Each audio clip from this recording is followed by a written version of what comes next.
Good evening.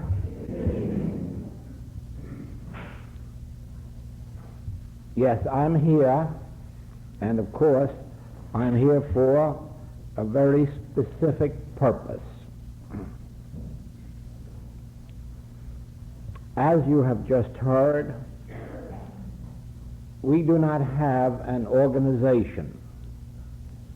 We do not have any organized activity.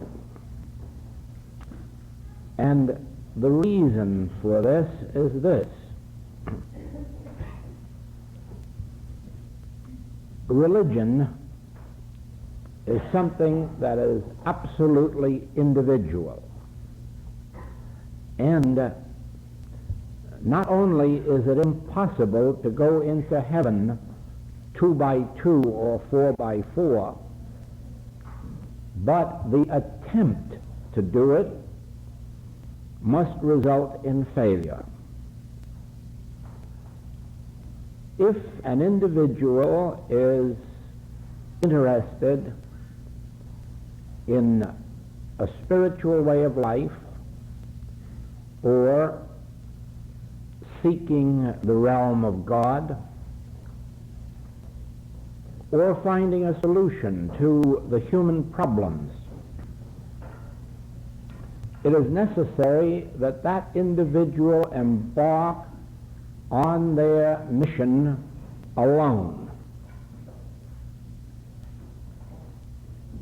It doesn't mean that if one's wife or husband wants to embark on such a mission that they shouldn't do it, but each one must do it alone. It is for this reason that the Master said, you have to be prepared to give up mother and father, sister and brother, because no two people can progress at the same rate. No two people can progress at the same level of consciousness. And therefore, their religious life must be lived within themselves, regardless of how much they share outwardly. Now, much more is it true that when people come together in large groups, they eventually tend to rely on that union, on that togetherness for their demonstration, and they thereby lose. Here in the States, we have had that old saying that in union there is strength. Now, like most other falsehoods, that particular one has lasted for more centuries than it had any right to. For it is not true that in union there is strength, except in the spiritual sense. Union with God there is strength, but not union with each other. Couples have married believing that in union would be their strength, and found out that each had to find their strength individually, that it could not be found collectively. And nations have united. There's no known record of one that ever succeeded in attaining their goal by such unions, because such unions only last as long as it suits the convenience of some part of that union. So it is that when we unite humanly to find safety, security, peace, harmony, health, we must fail. Because the only way to achieve these is in the degree of our oneness consciously realized our oneness with God, our oneness with our source. And that is something that no one can do for another. Each must achieve it for themselves. Therefore, in our work, we have the writings and the recordings which set forth actually my own search for God and the modes and the means and the methods and the achievements, and without any suggestion that everyone can do the same. They are set forth merely to show what one individual has achieved, and in just a few brief years, many thousands who have followed the particular way of the infinite way have also, in a measure, found their peace or their harmony, their safety, their security, their supply. And so these books and these recordings are offered to you as individuals, and with the hope that you as an individual will read them or study them or hear them, put them into practice, and insofar as they prove successful, live with them and through them. Insofar as they do not prove successful in your individual case, go further, seek further, until you do find that particular teaching which is yours, or that particular teacher which is yours. In this way, then, you are not bound. You have no obligations. You have no memberships to dissolve. You have no embarrassments. You are at all times a free spiritual agent, and welcome to come to us or to any of our students who are active in the work, and just as welcome at any time not to come, to find your own way. And do you not see that in this I have my freedom, because I have no obligation to you except the obligation that God has placed upon me to reveal that which has been given to me, and that is my only obligation. And on the other hand, you are under no obligation to me. You are under no obligation to the message of the infinite way. Come, enjoy, eat, drink, be satisfied, and let us each maintain our oneness with God. In that way, you will find that there is a true freedom, there is a true liberty, and each one has only the obligation to his Maker.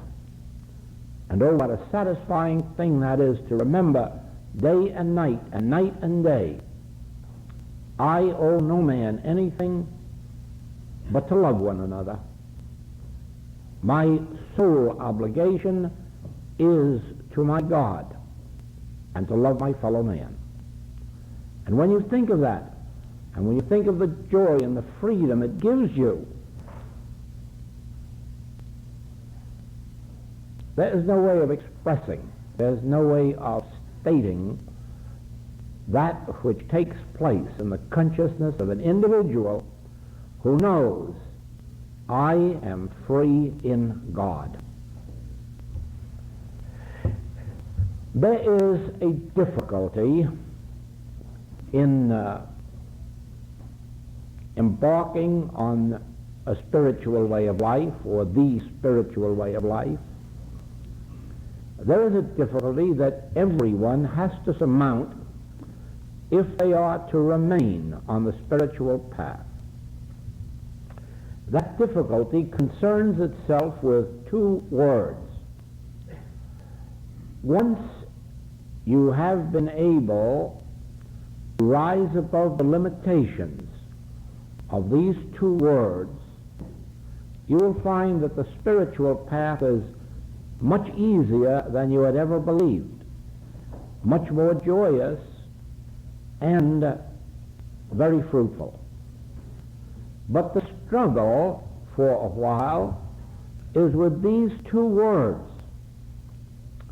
The first of these words is God, G-O-D. This is the most difficult part of your spiritual journey, because it is difficult to rise above the concepts of God that you have accepted. Whether you received your concept of God from a church or from a parent or from your own experience in life, regardless of where you received your concept of God, regardless of how you received it, and regardless of what that concept of God may be, it isn't God. And therein lies the first difficulty. There is nothing that you know about God that is God.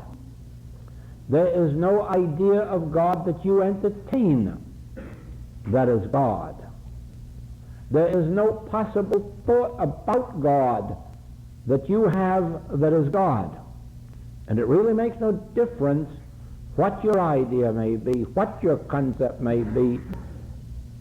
It remains an idea or a concept, and that isn't God. And so the young student must eventually realize that he has to rise above every concept of God before he can have an experience of God. Now, as you have already discovered, as this world has already discovered, regardless of whether they entertain a Jewish concept of God, a Protestant concept, a Catholic concept, or Oriental concept of God,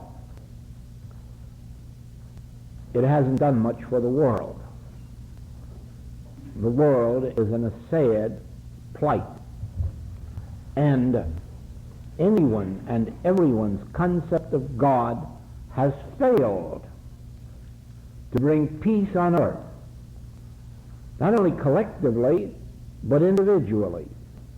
And it is for this reason that we have a world of unrest. The world isn't unrestful merely because of a threat from Russia, or a threat from China, or a threat from Africa. Those things in and of themselves would not upset anyone too much, except for the fact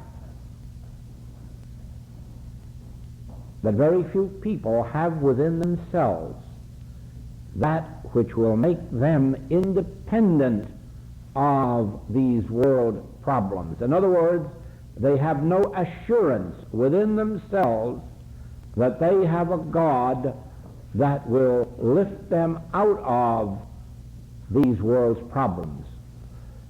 Just in one generation, we have already witnessed 3 major wars, and neither the Hebrew, the Protestant, the Catholic, or the Oriental God has stopped these wars, or stopped the horrors of them, or ended them until somebody or other had nothing left to fight with.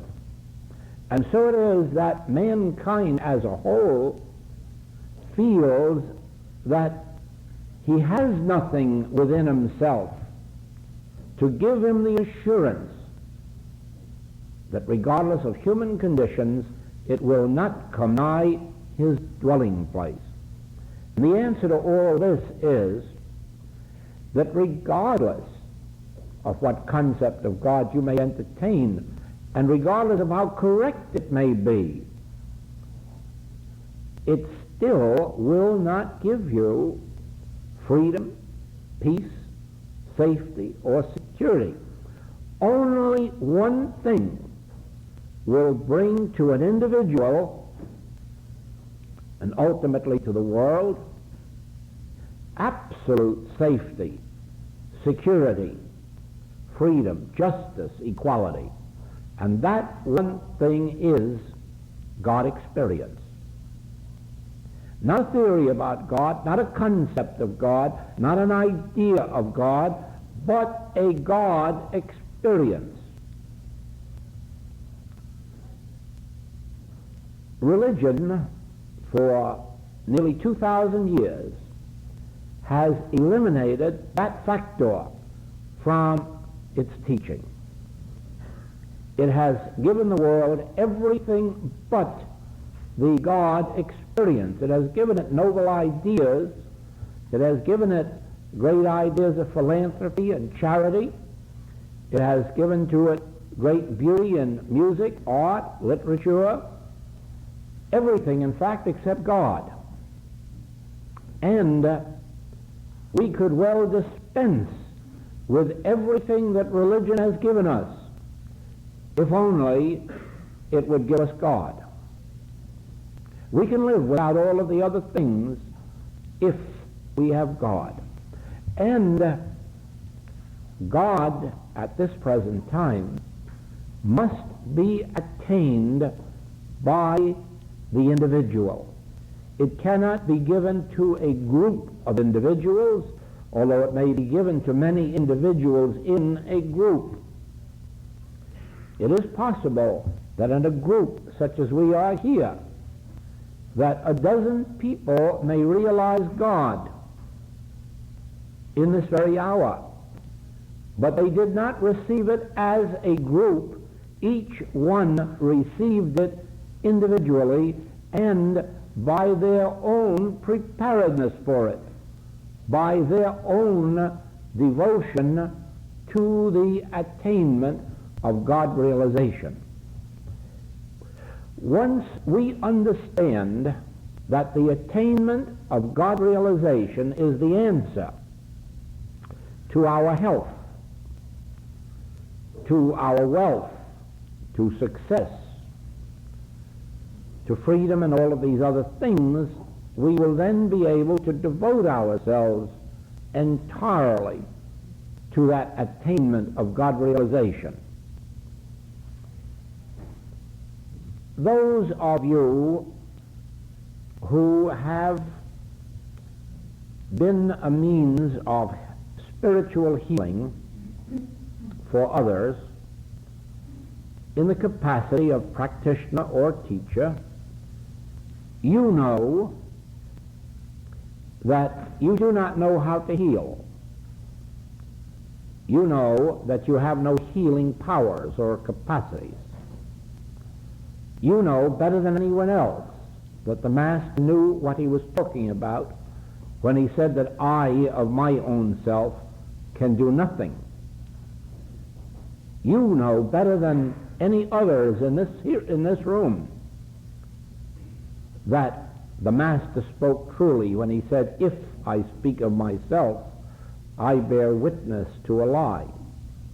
And the reason you know this is this, that the only times in which you have been responsible for a healing is when, in some measure, in your meditation or treatment, you actually felt a presence or felt a release from fear, which release could only have come by the grace of God. In other words, only when you attained a certain level of consciousness, a very specific level of consciousness in which you either realized God's presence or you realized the absolute nothingness of anything that was not ordained of God. Only in such a moment have you ever been able to bring forth healing.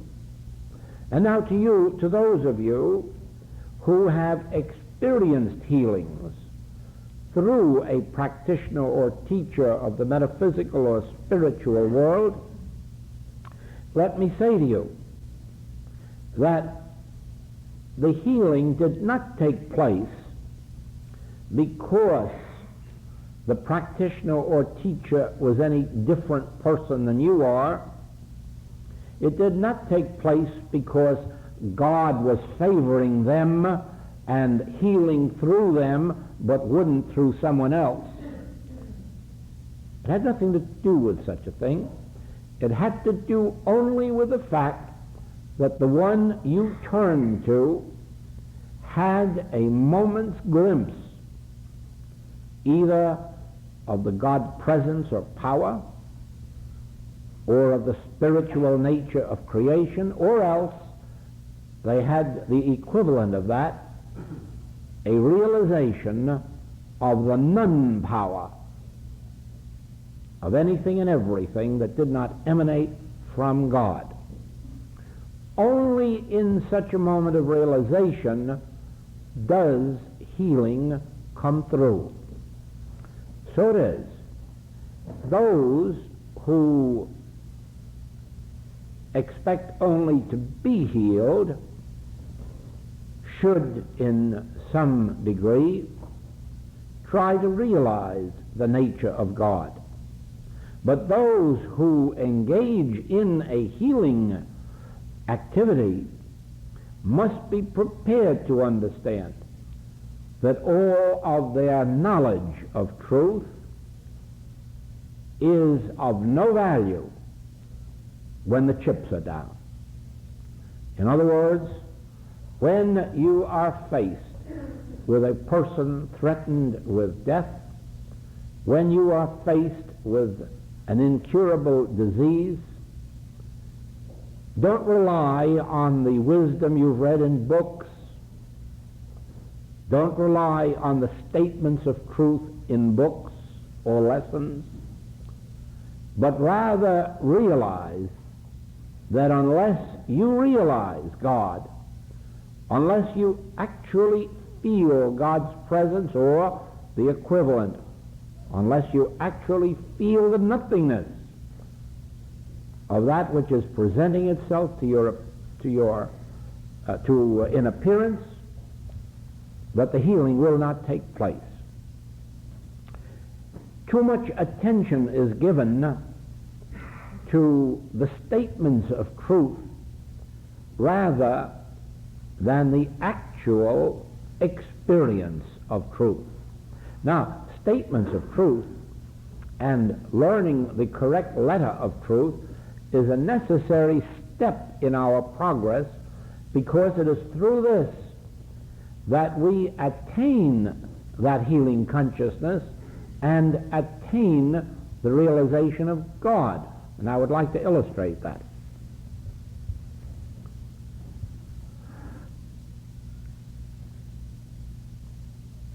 The concept of God that most people entertain is that God is a great power, and God can overcome all negative and erroneous powers, that God can heal disease, God could, if he would, stop a war, God can prevent accidents, and none of this is true. None of this is true. That is the reason for the second word, the stumbling block, the word prayer. As long as men or women pray to God to heal the sick, or to give them supply, or to bring peace on earth, they're just playing around with marbles. They're not even seriously approaching the subject of religion. Rather, they are back in the paganistic days of more than 2,000 years ago, when that form of prayer was conceived. The ancient prayers of, "O God, destroy my enemy. O God, give me success in battle. O God, favor our side. Be with us." All of this dates back 2, 3, 4, 5,000 years into the pagan days, when God was thought of as something of a superman, He sat up there and could go ahead of you and destroy your enemies, and at the same time could give you success. Why you and not your enemy? We don't have any record about that. In the same way, prayers were uttered, give us rain, or stop this too much rain. Give us crops. Let us have more abundant fish in our nets. Make game more plentiful. All of this belonged to those pagan days in which the concept of God was that of some kind of a super being just waiting around to grant your wishes. Of course, those prayers didn't work then, and they haven't worked in the last 2,000 years in which they've been perpetuated. But the world as such continues to use these outmoded forms of prayer and to continue to live with outmoded concepts of God for only one reason, and that is that once you have gone publicly on record as having accepted a square world, it becomes a very difficult matter to acknowledge that perhaps Christopher Columbus is right and the world is round. And therefore, you just can't accept a round earth. You must continue, in spite of all knowledge, to stand by with a square world. And so once you have come out publicly and declared that you must pray to God to destroy your enemies, or you must pray to God for your bread, your meat, your wine, your water, it's a very difficult thing to come out and say, I was wrong, let's change all that. And so it is that the world, not wishing to acknowledge its error, continues to abide in it. And it is only where individuals, and this has gone on for dozens of centuries, individuals have risen capable of receiving and teaching truth, and in every case has found followers.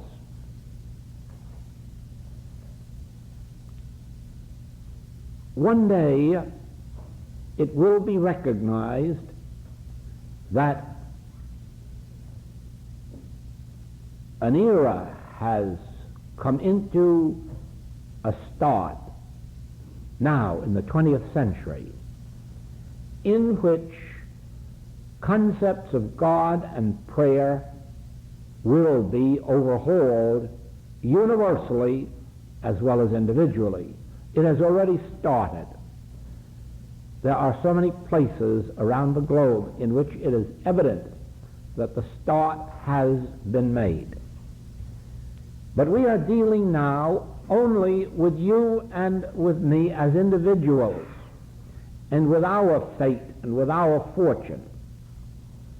And if we expect to enter the spiritual path, let us do it by recognizing this. God is not Santa Claus, and Santa Claus is not God. God is not withholding anything that you could pray for. God has nothing to give you that God is not at this moment giving you, and therefore the God that is closer to you than breathing and nearer than hands and feet, the God whose kingdom is within you, already knoweth your need, and it is his good pleasure to give you the kingdom. And therefore, the very first step on the spiritual path is to acknowledge this. I need not pray to God in the sense of telling God what I need or asking God for what I need, because the God is an all-knowing God, an infinite wisdom that already knows all that is to be known, and the God is divine love, whose nature it is to give you the kingdom. And therefore the first step on the spiritual path is recognizing that even if you cannot know what God is, and you can't, because no one in the history of the world has ever been able to embrace God in a human mentality. King Solomon said that his entire temple wasn't big enough to hold God.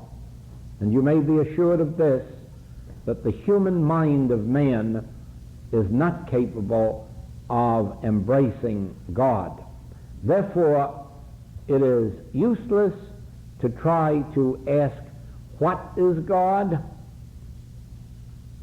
But rather acknowledge. Acknowledge that as you have looked out upon this universe and witnessed the divine order of the sun, the moon, the stars, and the tides, as you have witnessed the divine order in apple trees giving apples and rose bushes giving roses, as you have witnessed the divine order in the rotation of the seasons, you have to acknowledge that there is a cause that operates through law, and that certainly operates through love. This alone will bring a tremendous release within yourself once you have acknowledged that this universe has a creative principle. It has a cause.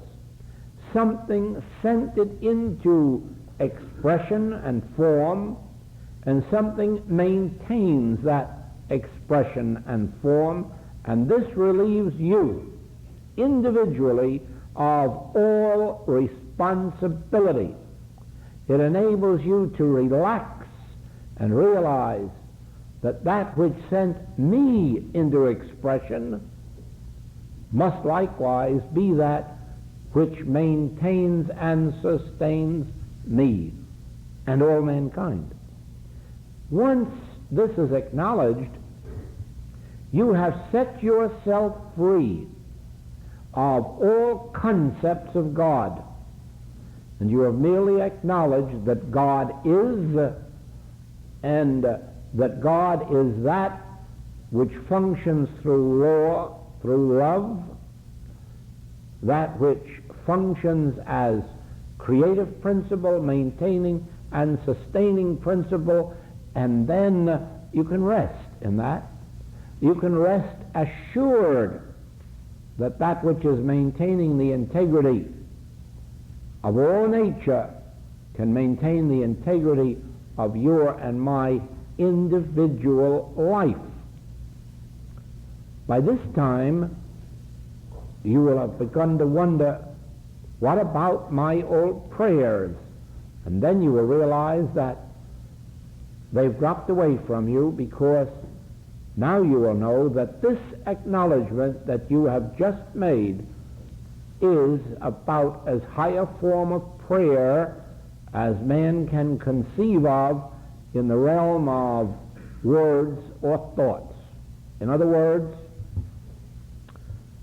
to acknowledge that there is this infinite, even though invisible, something, and to acknowledge its qualities of intelligence, law, love, to acknowledge its power as the sustaining influence. This is a prayer. This is the prayer of acknowledgement. Acknowledge him in all thy ways, and he will give thee peace. Acknowledge this. Eventually, you will come to see that you will be elevated into a state of consciousness in which you will pray without words and without thoughts, because after you have received this conviction of a divinity, of a divine presence, power, law, love, you have no more words. You have no words to address to it, but rather you have come to realize that God, whatever its nature or being, can speak to you, can reveal himself to you, can bring to you an assurance of his presence, of his power, of his jurisdiction and government in all things. And then you will learn this, that when we become receptive to that God whose kingdom is within us, when we come to the point of assurance, the kingdom of God is within me, I do not have to go to holy mountains, I do not have to go to holy temples, holy cities. The kingdom of God is within me. The place whereon I stand is holy ground. And once that assurance comes to you, you can then turn quietly within and realize, speak, Lord, thy servant heareth. I know now that it would be folly for human wisdom to try to instruct the divine. I know now it would be folly to ask God for anything as if God were withholding. I know now that I need only be receptive and responsive. I know now that I need only turn within and wait and be patient. And the presence of God will announce itself. For when he uttereth his voice, the earth melteth. When I hear the still small voice, the discords of human sense dissolve. Therefore I know I of my own self can do nothing. It is only as I can bring through the presence and the power of God through my consciousness, release it into this world, that it is possible for the Master to say to the storm, peace, be still. Or, be not afraid. It is I. Be not afraid. It is I. In other words, regardless of the pictures that present themselves to you, regardless of the sins, the diseases, the lacks, the limitations, regardless of the injustices and inequalities, you don't fight them, and you don't pray to a God to do something about them, but you turn within in the realization that the presence of God is within you, and in that quietness and stillness you receive the assurance, I will never leave thee nor forsake thee. As I was with Moses and Abraham and Isaac and Jacob and Jesus, so I am with you. I will be with you unto the end of the world. In one way or another, you will receive an inner assurance that you are not alone in this world, that you are not battling your problems alone, but that it is literally true, he that is within me is greater than he that is in the world. He performeth that which is given me to do. Now, these quotations will do nothing for you except to serve as a reminder of a truth that really is. There is a He within you that is greater than all the problems that are in the world. There is a He that actually performeth all that is given me to do. The quotation merely gives me the confidence to get still and let that He come into expression. Let that He bring to me the assurance, be not afraid, it is I. I will never leave thee. I will be with thee. I will go before thee to make the crooked places straight. I go before thee, to reveal mansions, mansions, mansions. I am the way. Rest. I am the truth. Rest. Don't struggle for what you shall eat or what you shall drink or wherewithal you shall be clothed, for I am your meat and your wine and your water. You will find it literally true that God does not ever send supply. God is all supply. You will find eventually why your prayers haven't been answered. You have expected God to send you health, and such cannot be. For God is the only health there is. And the only way to have health is to have God. God is the health of thy countenance. Therefore have God, and you have health. God is your meat, your bread, your wine, your water. Therefore God can't give you these, and God can't send you these. God is these, and the only way that you can have permanently and abundantly bread, meat, wine, and water is to have God. There's no use of praying to God for longer life, for God can't give it to you. God is life, and only in having God do we have life. And without God, there is no life, for God is life. And to know this truth is life eternal. To know that God is the health of thy countenance, to know that God is supply. Go a step further. Don't ever pray to God for safety or for security, for God has none to give you. God is the fortress, and God is the high tower. And if you want safety and security, have God. And when you are in God and God in you, you'll have no need for concrete shelters. You'll have no need for swords, nor will you have fear of anyone else's swords.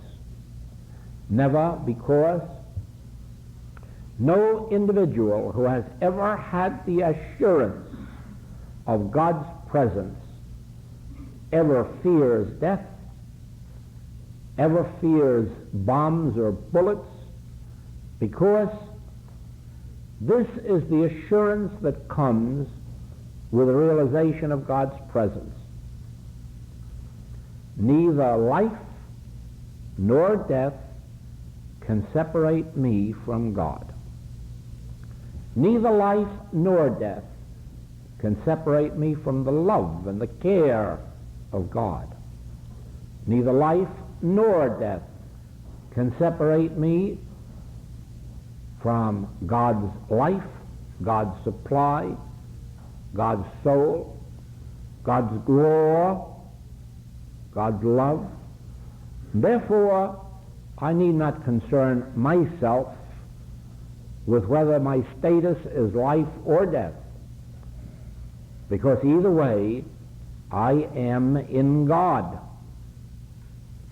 For God can never leave me nor forsake me, for God is with me to the end of the world, for I and God are one, inseparable and indivisible.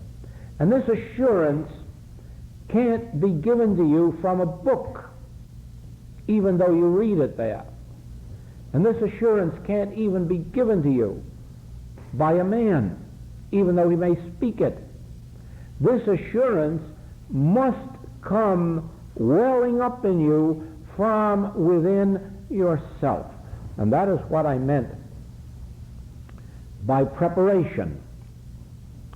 Those who are devoting some part of their every day and every night to God realization are preparing themselves for this very revelation or assurance that inevitably comes from within. Paul told us that as creatures, as humans, we are not under the law of God, neither indeed can be.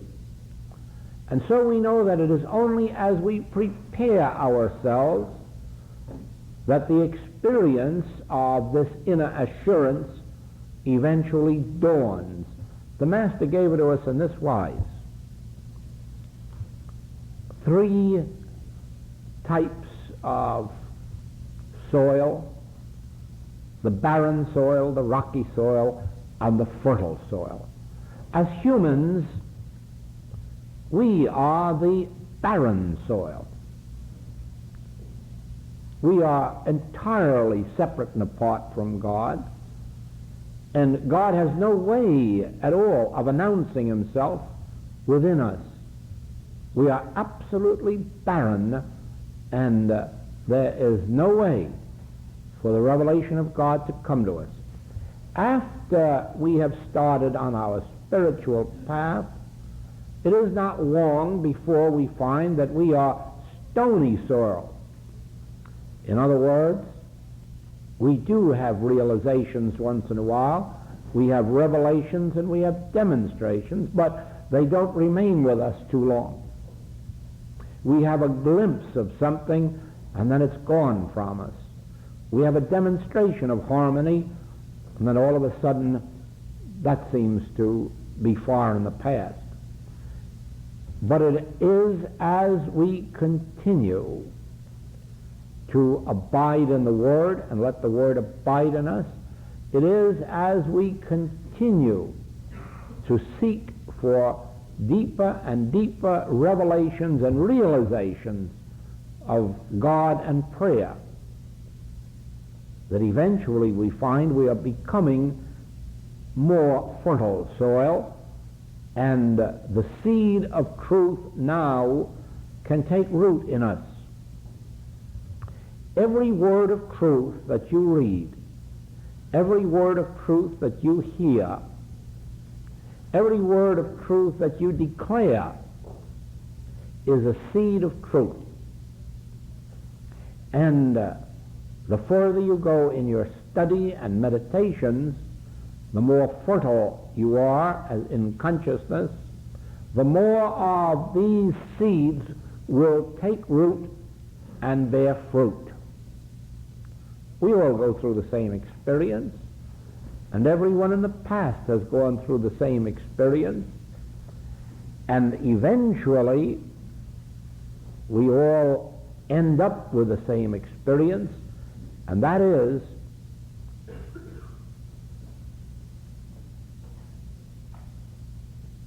I think I call it the great revelation. To know him aright is life eternal. I think this I would name as the greatest revelation ever given to man. To know him aright is life eternal, life harmonious, life perfect. But you see what that means. To know him aright. To know him aright means drop every concept you have ever had. The Master says you cannot fill vessels already full. You cannot add to a vessel already full. You have to empty out the vessel and come with a perfectly clear and clean consciousness and start all over again. Father, reveal thyself. And remember that when you say this, you're speaking of a Father that's already within you. not a Father that you have to go out and seek, not a God that's afar off. Remember, you are starting with the realization that that which you are seeking is already closer to you than breathing. That which you are seeking is already within you.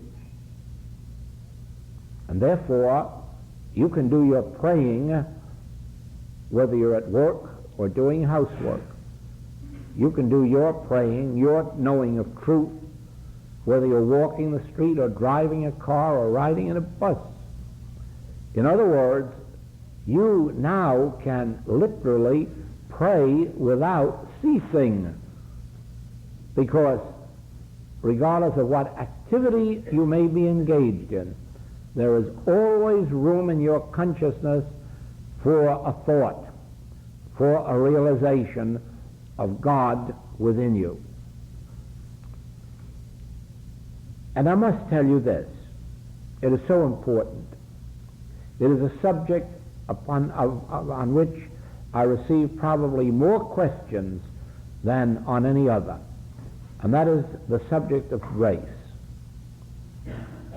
God's grace is not something that is given to some and withheld from others. God's grace is free to everyone.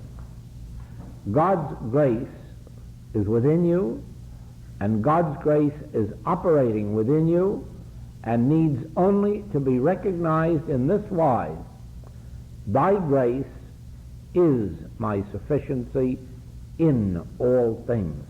Now, what stops us receiving God's grace is that while we may once a week say with our lips, thy grace is my sufficiency in all things, 99 other times during the week we say, give me food, give me clothing, give me housing, give me employment, give me companionship, or take it away.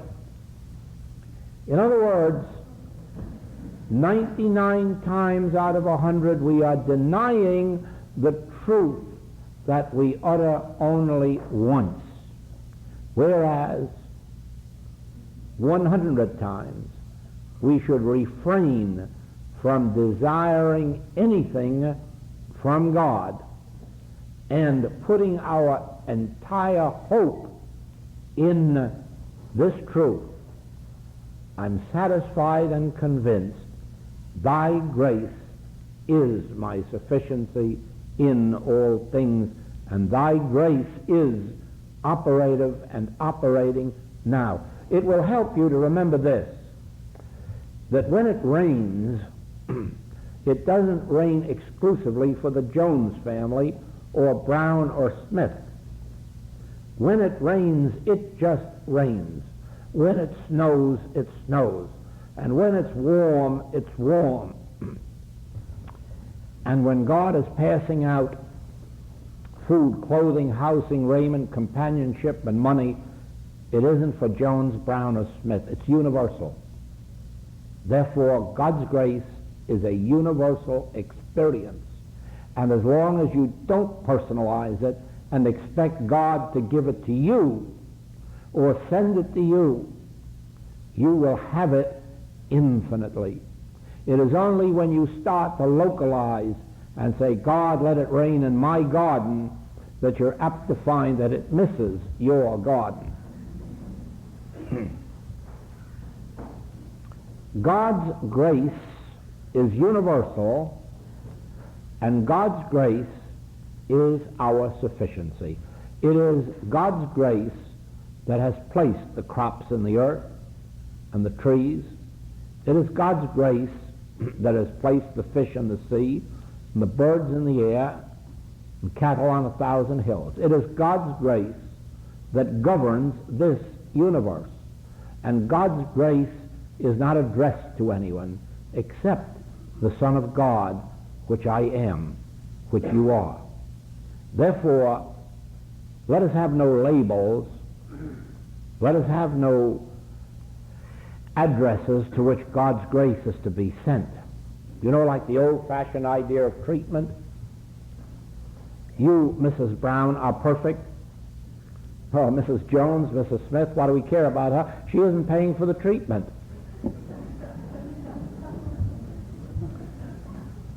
You can't conceive of God having any part in such a treatment or any interest in it. For of a verity, God is not interested in Mrs. Brown any more than Mrs. Jones and Smith, regardless of who's paying for what treatment.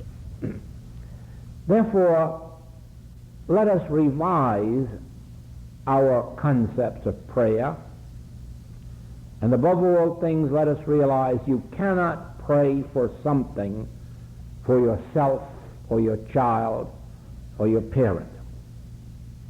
Your prayer has to be a realization of the omnipresence of God, omnipresent in Russia or Africa or the United States. The omnipresence of God, the omnipotence of God, the omniscience of God, universally, impersonally, impartially. And once we begin to pray this type of prayer, you will begin to see more of answered prayer. It's a wonderful thing when you begin to realize that God's grace can't be directed into certain channels. God's grace can't be directed to or from people. God's grace already is operating universally, and that which brings it into our experience is our acknowledgement of that and our realization of that. That is why the Master said, "It profiteth you nothing to pray for your friends. You must pray for your enemies in order that you may be children of God." And once you commence to know the universal nature of God's grace, of God's love, of God's wisdom, and stop channeling it, you will begin to perceive that you yourself are inside of God's grace and a beneficiary of it.